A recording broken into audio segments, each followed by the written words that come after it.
Hi, Baddies, and welcome to the very first episode of the Climate Classroom podcast. I'm so excited to be starting this project, and I'm really looking forward to this first episode, and we'll just see where it takes us.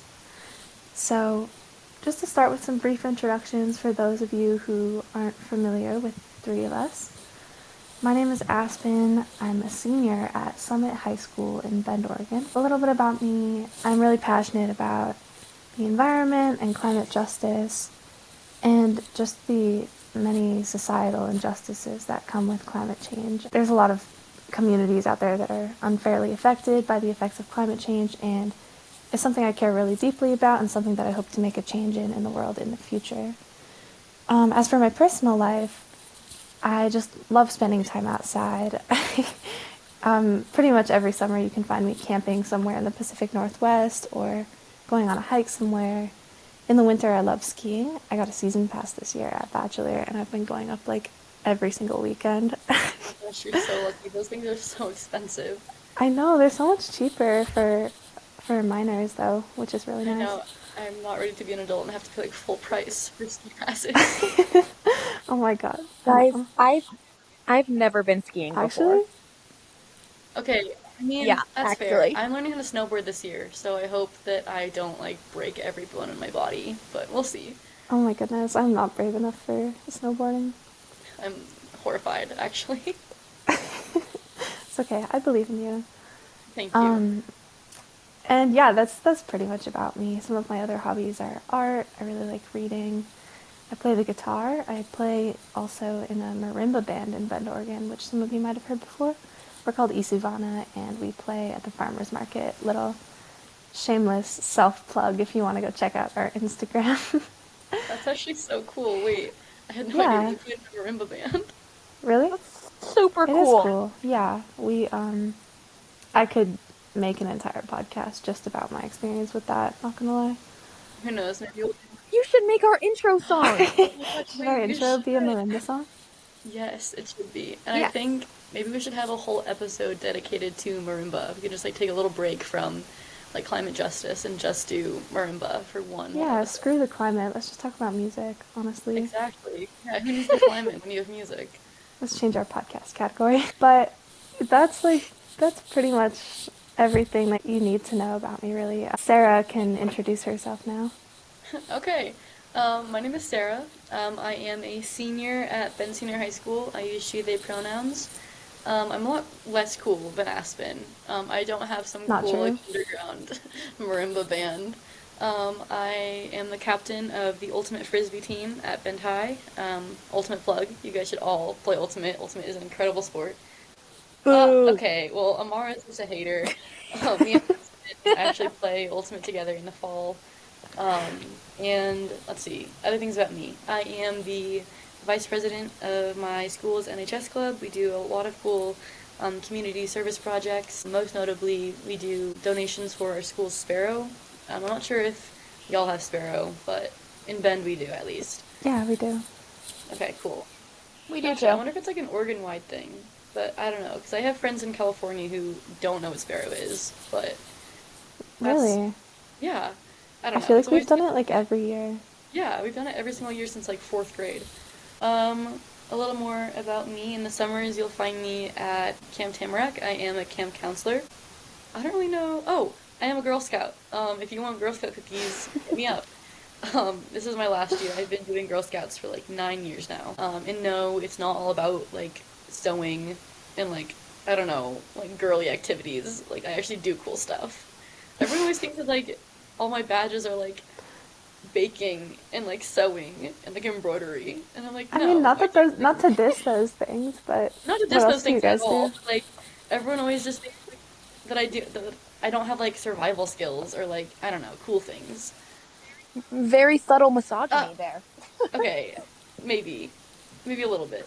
Anyway, for my gold award, I'm actually working on a river project with the Bend Park and Rec. I'm promoting awareness about issues around sunscreen and tourism, and so maybe we can do a little podcast episode about that someday in the maybe near future. Who knows? Um, that's pretty much all about me. I'm not that cool, but Anyway, Amara's cooler than me, so Amara, take it away. Yay! Thank you. Hey everyone. I'm Amara. I go to Ashland High School, down in who knows where, Southern Oregon. I think the only thing we have going for us is the Shakespeare Festival, but that's That's okay. the only reason that I know, Um, like, what Southern Oregon is. yep, yep, that's all we have. But it's great. Go there. Romeo and Juliet was amazing. Um, I'm a junior. I'm president of Black Student Union and Truth to Power, which is our school activism club. It's kind of tea club, but just Ashland, I guess. I do not play Ultimate. I don't Loser. regret that. Total loser. I play softball. This is my third year on varsity. That's really cool, actually. I think I'm gonna be captain, but if I'm not, I'll just be sad about it. But it's whatever. I'm sure you get it. You're a great leader. You're gonna get it. I believe you. Well, my dad's the Oh. coach, so if I don't get it, That might be a little bit more embarrassing, yeah. Yeah, I think that'd actually be really embarrassing. I know. I'll report back. Okay, Don't worry, okay. baddies. Yeah, I'm really interested in environmental and climate justice, specifically how it relates to public health and public policy. So hopefully we can touch on that more. I have really weird interests. I really like learning about like psychology and linguistics and whatever random fact I can of the day. And that kind of wraps up about me. But now I'm going to tell you guys about Our Future. So Our Future is a student-led organization across Oregon, and it takes different high schoolers from different schools and creates a network where we can all focus on different topics. Me, Sarah, and Aspen are all in the environmental and climate justice team, and I think Aspen is actually going to tell you more about that. A bit, yeah. So, I don't know why I just said that. A bit. A bit. A bit. So, what I meant was, yes, I can tell you guys about environmental climate justice. So, specifically, the three of us are on the ECJ Current News team. And so every week we've been researching good news stories around the Pacific Northwest and more specifically in Oregon regarding the climate. And it's interesting because before this internship, I don't know about you guys, but I was definitely aware that there's some racial justice and social justice that's interconnected with climate change, but I had no idea the extent of it. Like, Oh, me neither. I did not know. yeah, like through this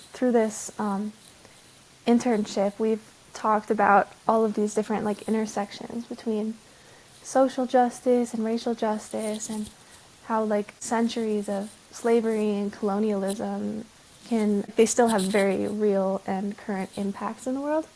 And we talked about the differences, for example, between Japan, which is a developed country, and Tuvalu, which is a small island nation in the Pacific. And their people were colonialized and taken as slaves to other colonies, whereas Japan was a historical colonizer. And as a result, they have very different infrastructures as far as mitigating the results of climate change in their communities. And it's so fascinating to me that the effects of history can intersect so deeply with the effects of climate change, because obviously climate change is affecting everybody, but it's very disproportionate around the world, and it's a really important issue that I feel like is not talked about enough. Oh my God, preacher girl, you said it perfectly. Like I couldn't say it better myself. Thanks, Like, girl. yeah, I got you, Batty. Like, don't worry about it. Anyway, I lost my train of thought after I said Batty, but um, sorry, that word just like makes me lose. Like, I can't remember what I was gonna say. I want to do like a Batty count. Like, how many times can we say Batty in one episode? That was like 10. Oh, Batty. okay, Amara. Um. Batty. Anyway, moving on. I bet like half of this episode, like half of this podcast, is just gonna be us like yapping. Yeah, but we do today want to talk about our plans for the podcast. We're pretty excited. We're still kind of in the planning process, seeing this is our first episode, but we do have some pretty cool topics lined up. We want to spread awareness and education about these topics, and I think that it's really important for people to know and understand, like, both what climate justice is, but how it affects communities around you, and, like, that there is hope. That there is not this, I mean, okay, climate change does have a really scary ring to it, and, like, we all know that we're all kind of doomed, but there is hope. There's hope, and that is hopefully what we're going to do in this podcast, bring you hope. I know that I sound really pessimistic, but that'll change. I'm hoping that by the end of this podcast, not just this episode, but in general, that I will feel less like doom and gloom about climate change, because it's really scary, to be quite honest. Yeah, and that's definitely one of our main goals for this podcast also. Like, I know that's something we've talked about a lot the past couple weeks. It's just like the main focus of this podcast is going to be on the good news. It's not all going to be like all of the depressing stuff that you hear about every day, because those things never make me feel better about the state of the world. And there are actually so many good things going on, and every week researching them has honestly been so helpful for my mental health. Because, Not like, there's real, just, you real. know what I'm saying? Like, there's just this constant stream of bad news that we hear every single day. But Yeah. there's so much good going on out there too. So our main goal is to just bring more attention to those things and show people that there really are ways that we as individuals can make a difference. Even if it seems small, it often has a much bigger impact than we think. Yeah, and I mean, this year, or not this year, but this election cycle, we are entering into the time where the climate clock is supposedly going to run out. And so I think that this podcast is coming in, like, at a great time to talk about, like, what is being done and what can you do as an individual. Right, because these giant corporations, it's so easy to feel disheartened by their lack of action, but as individuals, there are so many things that we can do, and so many small changes that I've already begun incorporating into my life, and truthfully, I do believe that it makes a difference, and I think that the more people that start taking on these, like, little lifestyle changes, or even just being more aware of climate justice and how climate change affects different people around the world, really kind of adds to this sense of solidarity. Like, we're not alone, and there are so many other people who care about the issue just as much as we do. That was a great way to say that. I think that one of the to me, one of the most important pieces of this podcast is to help people out there not feel alone. Like, we are just three silly little high schoolers making a podcast about climate change, and I think that even this could be an action. Like, we are raising awareness, we are getting the word out there, and hopefully, if we do our jobs right, we won't make people feel alone. That we will, create community in some sense, hopefully. And I mean, I feel like that was the best part about joining the Our Future Network to begin with, was just having people in Oregon who like have the same ideals as you. And hopefully, at least for me, this podcast maybe it'll blow up. maybe, maybe, guys, maybe we'll get 100 subs. No, but Subs.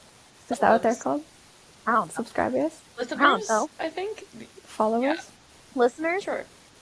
Yeah, but I mean, it's really just what you guys were saying. We don't want you to feel alone. Oh my god, that sounds so cringy when I just said that. No, but like, it's so true. You're so right for saying that. It's only cringy if you make it cringy, so it's not cringy. So I was really into it, and then I realized I'm in my bedroom by myself. Oh, well, I'm also in my bedroom by myself. But I'm here with you guys, so I'm actually not alone, because we're talking right now, and I don't feel alone. I feel like there's hope. That feels very, like, I don't know, like, monumentous. Like, we're beginning something big, like, bigger than us. I feel very, like, cringy saying, like, it's bigger than us, but I mean, in a way, it kind of is. Like, hopefully, I mean, by posting and creating a podcast, we are creating, like, a legacy for us. And who knows, they're gonna dig up some, like, Spotify archive and find our podcast, and people are gonna know about the three of us. Maybe. Yeah, 3,000 years in the future, aliens are going to find this podcast and be like, hey, they weren't all bad after all. Yeah, no, they were just baddies. Like, they weren't bad. Like, what? Look at those three girls from Oregon. they're such baddies. Like that's what they're gonna say, obviously, when they find this podcast. We could talk about one of the good news stories that we found. Oh, true. The one that I did a while ago, researchers up in, I think some part of Northern Oregon found a way to like store carbon in volcanic rock because, okay, the way that like rocks work, like some of them are really absorbent and they like can take in and hold a lot of stuff. And they found that lava rocks can absorb carbon and possibly reduce like the global CO2 concentration that we have going on. So I thought that was really cool. Um, that was what I've researched a while ago. Cool. Okay, so my breaking climate news was actually about the Confederated Tribes of the Sleets Indians actually got a decree vacated by a federal court. So they actually got a lot of their rights back to fish, hunt, and gather and do ceremonial practices on their lands, which I know it's not like, I guess, climate, but it's climate justice. So that's why I felt like this was really important news. I have a lot of friends who do a lot of work in the native communities, and this was something that was like highly celebrated. And I'm going to pass it to Aspen. Aspen has some fun sea otter news for us. Yeah, so this was a good news story that I researched a couple weeks ago. And in 2024, for the first time in over 100 years, a pair of sea otters were spotted along the Oregon coast. Yay! I know, it's so cute. The reason they haven't been seen there in so long is because in the early 1900s they were hunted by settlers who came to Oregon from the East Coast and from the Midwest because of their valuable fur. And as a result, the sea otters were hunted nearly to extinction. It connects to social and climate justice a bit because the sea otter is a creature that holds a lot of spiritual meaning to several of the tribes in Oregon. And originally, before settlers came here, the tribes used to hunt the sea otters sustainably to use their fur. And so for them, the sea otters all being hunted to death was a really sad thing.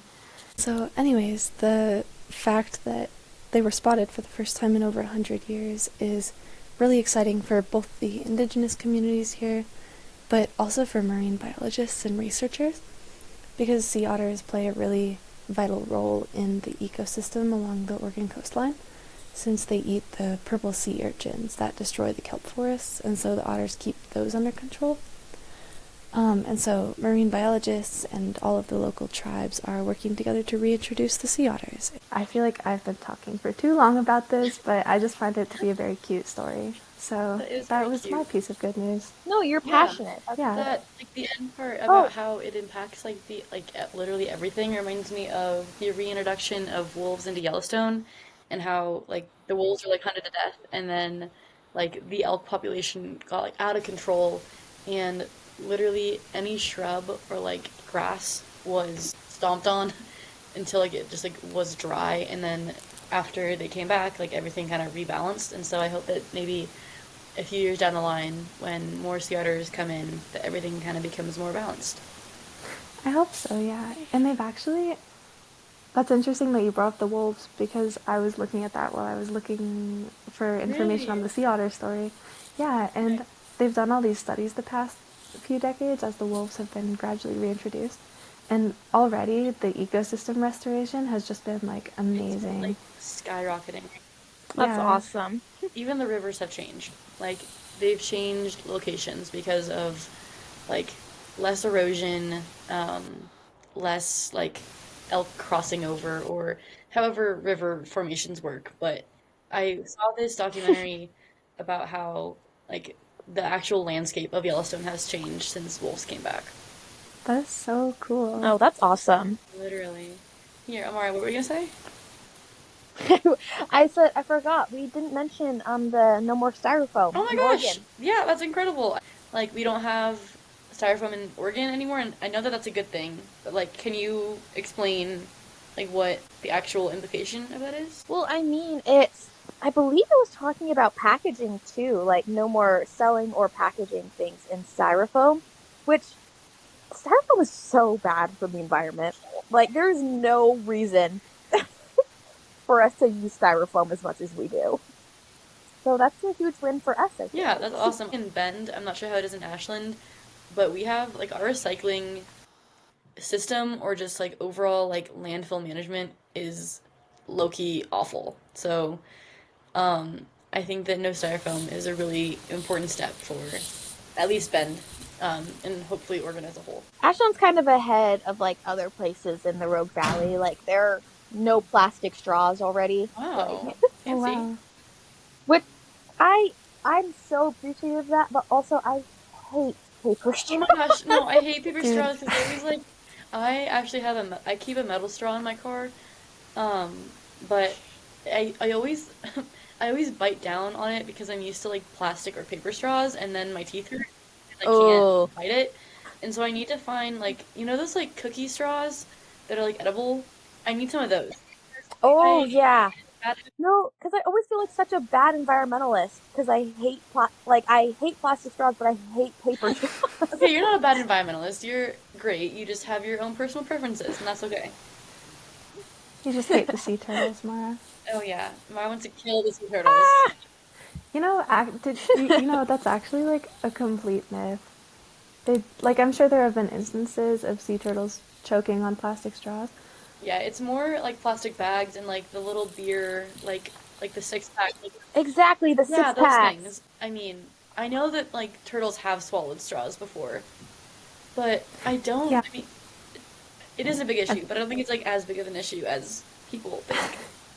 No, it I mean, the yeah. sentiment is Yes, the nice. The sentiment is there. sentiment is nice. It's just not plastic straws. It should have been plastic bags. Yeah. So we've just gone ahead and shared a couple good news stories. Today's episode was just a bit random, all over the place, but in the future, we're going to have specific focuses for each podcast episode, and we're going to be doing both deep dives into more local issues in the Pacific Northwest, but then we're also going to expand that to greater worldwide issues and other good news and all of these really cool things that are happening all over the world. So this was just our little introductory podcast episode, and thank you very much for taking the time to listen today. This was a lot of fun. Um, This is so much fun. I'm so happy that we're doing this podcast. I know, me I know, too. I'm so It's been excited. great. It's been amazing. So, for those of you who want to stay in touch with our future, okay, we were talking about doing podcast episodes monthly. I think that's going to be our goal with this Yes. podcast. But for those of you who would like to hear more inspiring climate justice stories and just keep more in the loop with our future, we do have an Instagram and we have other social media as well. I think we have a TikTok. We haven't made any of Oh, we those, have a but TikTok now? Okay. I I don't think know. I'm gonna so. go follow Didn't I that right say we after did? this. Yeah. We're gonna have it for 4 days until it gets Oh, well, unbanned. yeah, I guess TikTok is kind of in the hole, but if you want to follow in the next 4 days, go for it. Yeah. Give us a little final follower Final boost goodbye. before it gets deleted. I think we're done with this episode. Are we good?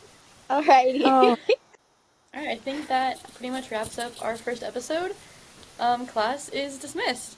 Whoop whoop. Ring ring. Woo! ring, ring, ring. If you hopefully want to stick around, and drop a follow, we'd really appreciate that. Stick around for the next episode, hopefully coming out in February. Any other updates you guys want to give? Yeah. Next episode will be out sometime in February, so if you follow the podcast, I think Spotify will also notify you when the next podcast episode releases. We'll also be posting about it on the Our Future Instagram. The handle is at Our Future, I believe, and the logo is just a OF. So yeah, you can follow us any of those places. Also on the Our Future Instagram, it's not just our posts. They're posting things that are created by all. I don't even know how many people are in Our Future. I think Almost 50, I would say. I think it's a little over 50. I think it's around 60 actually. Yep. Yeah. Well, there's a lot of high schoolers involved in Our Future, and if you're not already a part of the network, I highly recommend following the Instagram and just checking out some of the projects that the other project teams are working on because there's a lot of really cool things going on at the moment. Yep. And that's all we have for you today. Thank you so much for listening. Thank you. Bye, baddies. Bye, baddies. Bye.